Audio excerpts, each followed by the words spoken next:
Okay, hai. Saya punya ikan laga dah sampai. Natsu and luxes. Semalam saya lepas and hari ni dah sampai.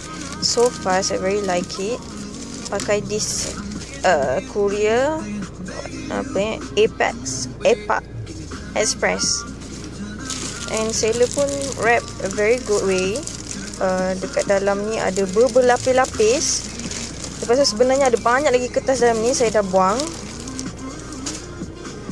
Okay, this is natsu.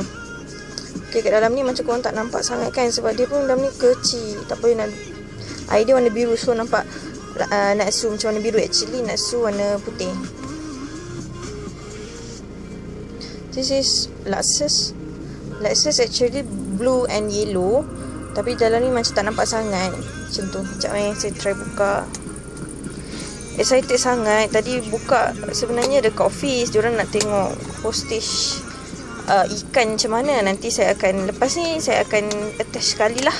Lepas ni korang tengok. Nak buka tu bukan main susah lagi. Wrapping dia memang terbaik lah. Memang secure sangat.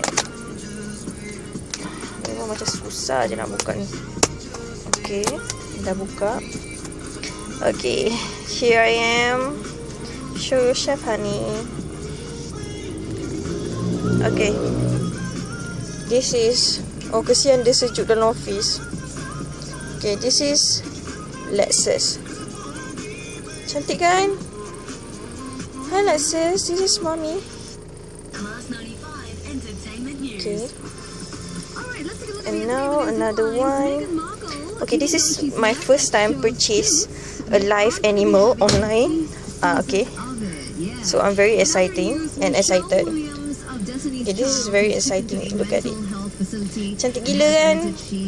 Okay, this is natsu. Dia punya air sebenarnya warna biru, sebab tu nampak dia macam warna biru. Actually, natsu ni dia warna putih dengan merah.